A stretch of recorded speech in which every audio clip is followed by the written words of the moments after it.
Grandfather always said you were a loser. Frankly, Tommy, I don't give a damn. It's common knowledge that you hate children and animals.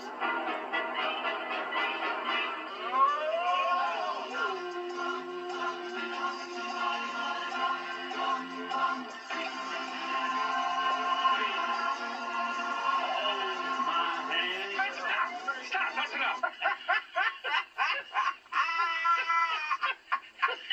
It just doesn't want that work.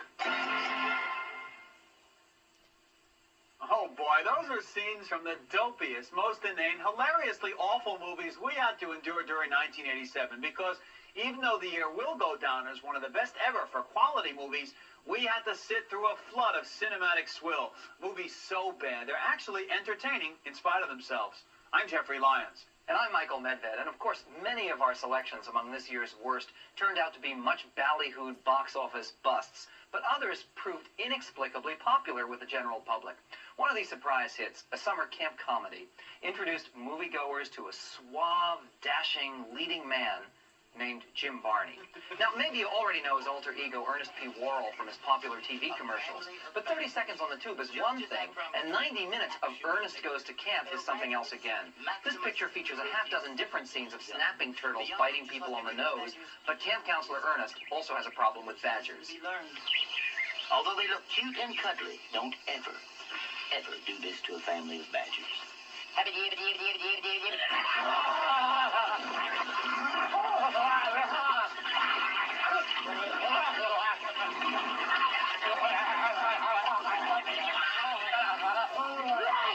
Time to practice first aid!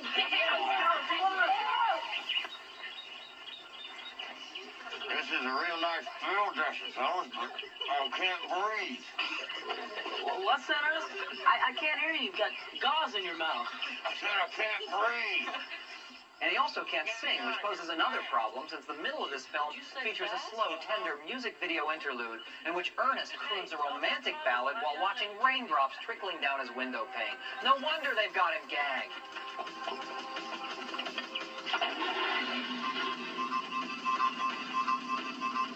Just sit tight. We'll be out of there. Hold on.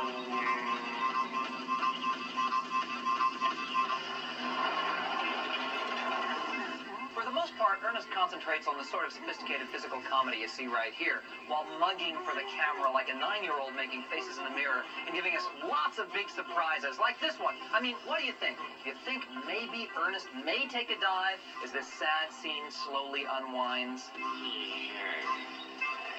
I had a premonition something terrible would happen today.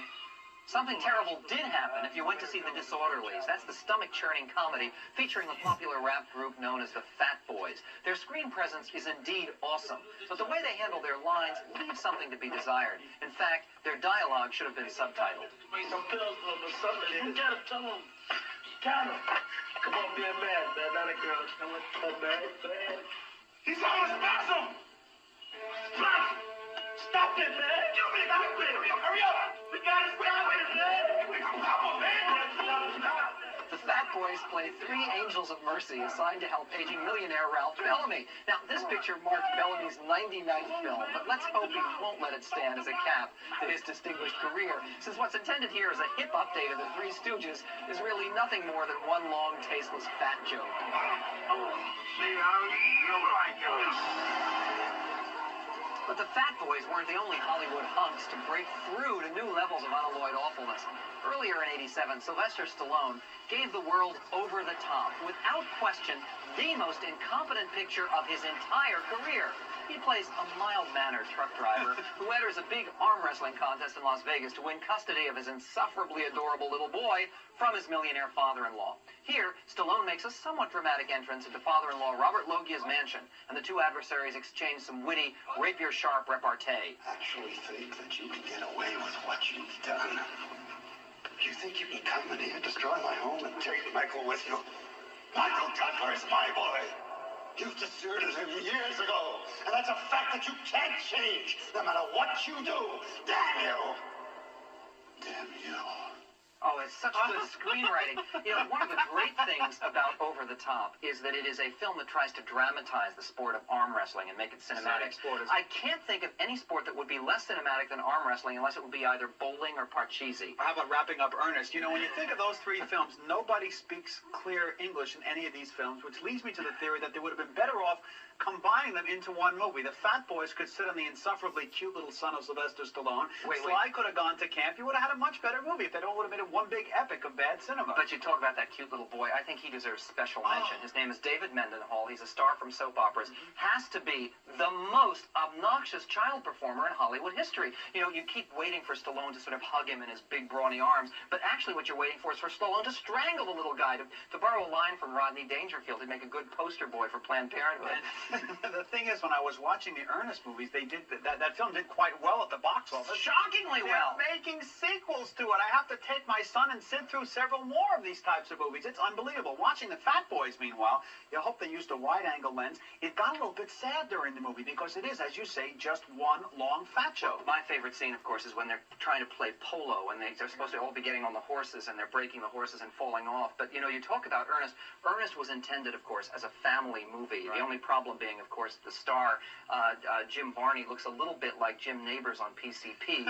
But it does have a very good effect for families because I think that any family that goes to see it will be drawn closer together and united in their revulsion. Yeah, maybe the Manson family. When I watched him looking in the toilet going, ooh, I knew I was really getting paid for this job. It was unbelievable sitting there watching adults making these kind of movies. It was just astonishing punishment on the viewer. Well, I'm sure we have something to look forward to with the new Ernest movies coming up. Maybe it'll be, Michael, Ernest goes to Washington. He goes to Washington and takes one look at the congressional record and says, ew. Well, we'll see.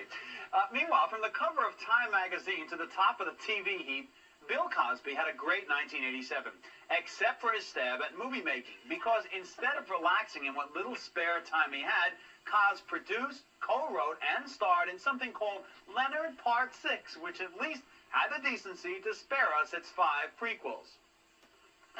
Melted butter. And if you don't cut the wires, I'm going to thermidor you. Leonard, you see, is a retired government agent called back to save humanity from a killer vegetarian, that's right, who's trained an army of animals, including these carnivorous lobsters, to wreak revenge on mankind by eating people.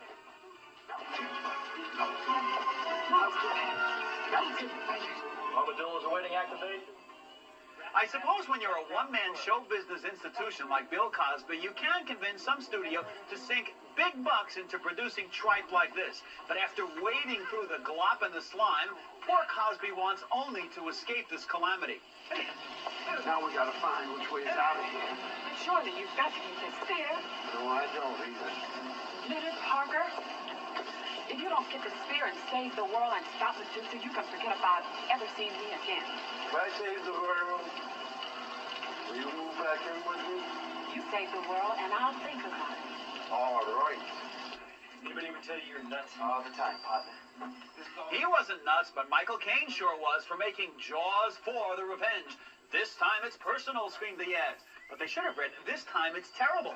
Michael Caine actually skipped picking up his Oscar for Hannah and Her Sisters to complete this troubled movie and to co-star with Bruce the Shark, who this time looks like just a piece of gooey gray rubber. Bruce eats Lorraine Gary's older son for Christmas dinner in New England. Then the well-fed fish somehow follows her all the way down to the Bahamas, where her younger son is, of all things, a marine biologist. You'd think he'd have gotten the job as a rock collector in the Grand Canyon instead.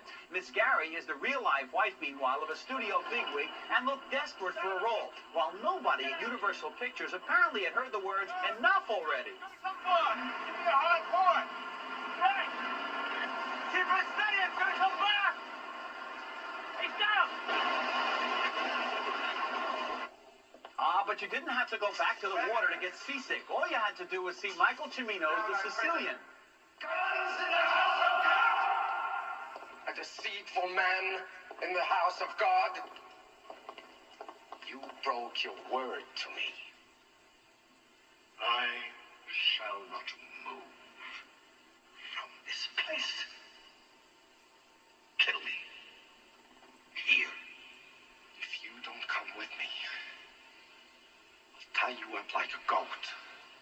Well, the critics tied up director Michael Cimino and glassy-eyed leading man Christopher Lambert, who portrayed a real-life Sicilian Robin Hood. The direction and the screenplay were stilted, and the leading man's performance was hopelessly, relentlessly pretentious. Pretentious? I mean, it was worse than that, Jeffrey. Christopher Lambert definitely has to be a major contender for Worst Actor of the Year. I mean, he's best known, of course, from Greystoke. And in Greystoke, he plays somebody who was raised by apes and never learned how to talk, which is clearly the role he was born to play. But they taught him how to act here, apparently. I mean, the dialogue, you will never leave from this place. It's like acting class day one. Wait, and you talk about the dialogue. You know who wrote this picture? This is Mario Puzo, Steve Shagan, and Gore Vidal, three of the greatest writers in Hollywood. And Gore Vidal, in fact, talk about inexplicable, is suing to get his name reattached to the Sicilian. I don't understand that at all. You would think it's too late. That's the movie I want to see. What a comedy that would make. But when they release a movie, meanwhile, called Leonard Part 6, and there have not been part 1 through 5, you know something's fishy. They don't screen it in advance too much for critics. They open it around Christmas time. Nobody knows about this picture. You know it's in trouble. But you know why? They explain in the movie, of course, why they don't have parts 1 through 5, because his first 5 adventures were super secret and classified. I have never seen such a good argument for the security state as that one. And been very glad for the top secret classification. And you know, Jaws came out in 1975. I thought it was a great picture. Sure. I picked it as best picture of the year. You would think that now, 12 or 13 years later, the technology would get better. It's getting worse. This Bruce looks like a gray hero sandwich going through the water. But it also looks stuffed, and I mean, as if it was stuffed with fabric. But the main thing about that movie is the plot. I mean, we have to explain, really, that Lorraine Gary, who really is the lead, plays the widow of Roy Scheider, who was in the first 2 Jaws films, and she keeps flashing back in black and white to things that happened in the first film that she never saw. And what's so peculiar about it is, what are we supposed to understand? That this shark in this picture is a cousin of the original Bruce the Shark, and he's come back to avenge his family's tragedy. I mean, his motivation is an animal. It's Shakespearean. It's Hamlet. What's going on? Sharks are very strange animals, then, Michael. They do strange things to people. I guess we're expected to take that on faith. What an incredibly bad picture that was. I'll say, originally there was some talk that they were going to make this some kind of a comedy with the appropriate title, Jaws 4, People 0. I think that would have been a much better idea. They should have. Moving on, I've got to confess that I am a big fan of the first 2 Superman movies. But then came Superman 3, featuring that scintillating comedy team of Richard Pryor and Christopher Reeve. Now, after that, it seemed impossible to me to believe that the series could actually get worse. But director Sidney J. Furie and the other makers of this year's Superman 4, The Quest for Peace, managed to astonish us.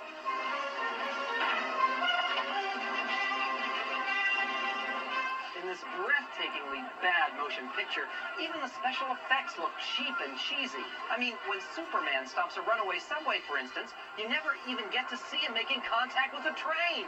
But you do get to see him delivering lots of political messages and a screenplay which that brilliant social critic, Chris Reeve himself, helped to write. Now, in this picture, the Man of Steel lectures the UN about the dangers of nuclear weapons and warns the audience about the plight of American farmers, and even delivers some reassuring sentiments about the quality of modern mass transit. All right.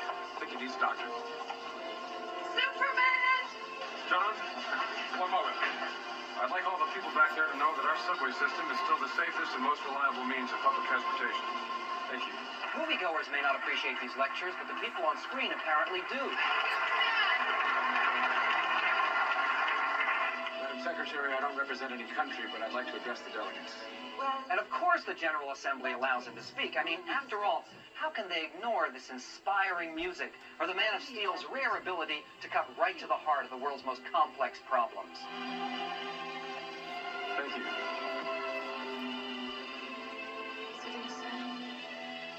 Something wonderful. You bet. Madam Secretary, honorable delegates, ladies and gentlemen, for many years now, I've lived among you as a visitor. I've seen the beauty of your many cultures. I felt great joy in your magnificent accomplishments. I've also seen the folly of your wars. As of today, I'm not a visitor anymore, because the Earth is my home too. We can't live in fear, and I can't stand idly by and watch us stumble into the madness of possible nuclear destruction. And so I've come to a decision. I'm going to do what our governments have been unwilling or unable to do. Effective immediately, I'm going to rid our planet of all nuclear weapons. Another flat-footed message movie was Walker, starring Ed Harris. Nicaragua mean anything to you, Walker? Nothing at all. This worthless piece of real estate controls the overland route to the Pacific. I now control all transportation in Nicaragua. But in order to continue to do so, I need stability. What's this got to do with me? And what does this miserable movie have to do with anybody? It draws parallels between a real-life 1850s adventurer and current U.S. policy in Central America, scoring its points with sledgehammer subtlety. Walker was made under the sponsorship of the current regime in Nicaragua, and it shows that whatever you may think of the Sandinistas, they should definitely stay away from making movies. Knock, knock. Knock, knock. Knock, knock. Who's there? I'll tell you who's there. It's Madonna, sounding like Danny DeVito on helium and showing that her terrible work in last year's Shanghai Surprise was no fluke. Back to the interview. In this tired screwball comedy, she plays a fun-loving ex-con who charms an uptight yuppie played by Griffin Dunne. They're both upstaged, however, by a well-trained cougar who turns in by far the best acting in the film. Madonna tries to define, I guess you'd call it, a new sort of cinema glamour, with her black Groucho Marx eyebrows and her bleached hair, and wearing a leather jacket and a ballet tutu. But this material girl certainly needs some better material. If she shows up in any more movie duds like this one, even her most devoted fans are soon going to be asking, who's that girl? And trying to remember why they ever thought she was so great. Did you feed him? Uh-oh, I forgot.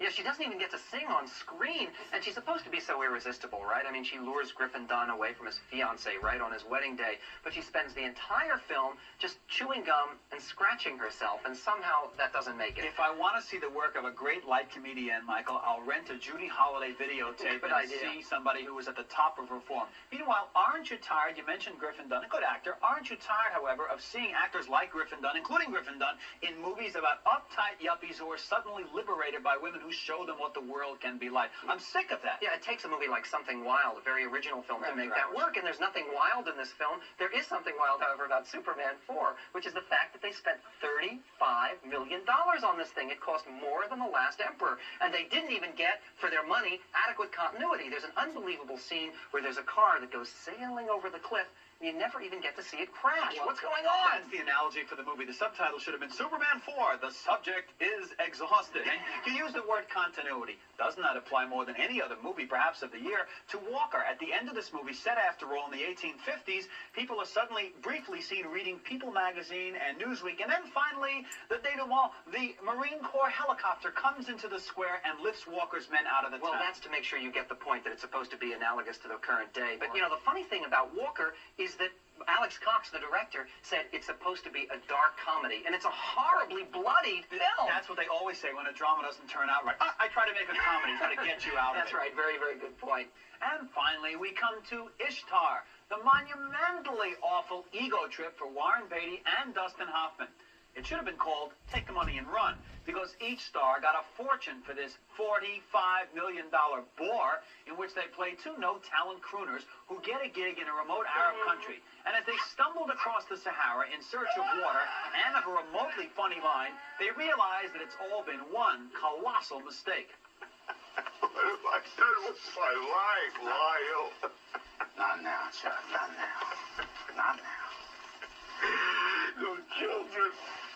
No wife. Chuck, this isn't really a good time to get depressed. You're right. I know what's wrong with me. Look at the upside. What? We're not living lives of quiet desperation. I just have a blues.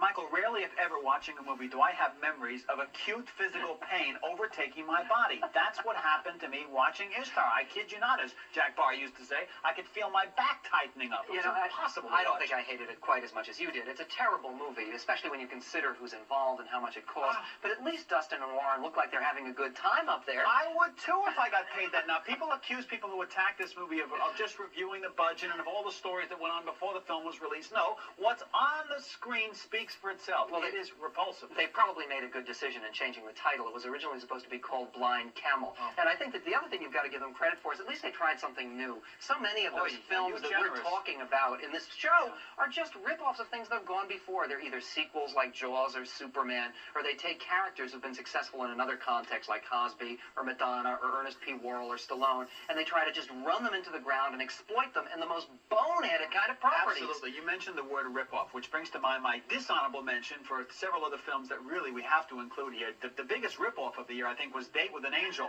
Blonde falls into guy swimming pool, single guy falls in love. That's Splash, obviously. And two other films I have to mention are Siesta, which was totally incomprehensible. And, starring Ellen Barkin, and right? also Made in Heaven, one of the ugliest-looking films in which the only thing that kept me awake was counting the times the boom microphone dropped into the screen. I think I stopped at 4 or 5. Yeah, I've got to give a few dishonorable mentions. I think Fat Guy Goes Nutsoid was this year, which is a very bad picture. The Mountaintop Motel Massacre was this year. I think we have to include Three for the Road, starring Charlie Sheen. Now, this is a picture that starts out with a shot where it says, establishing shot, the Capitol, Washington, D.C. Right. But what it shows is the Capitol, State Capitol in Little Rock, Arkansas. And then, of course, we have other films like Space Sluts and the Slammer and Slave Girls from Beyond Infinity, which were also released this year. I thought you loved those, Michael. Next week on Sneak Previews, we'll join the rest of the country in getting serious about election year 88. With presidential fever ablaze in the land these days, we'll take a look at the way that Hollywood has handled the great game of politics and give you some of our recommendations for the greatest political movies ever made. So until then, don't forget to save us the aisle seats.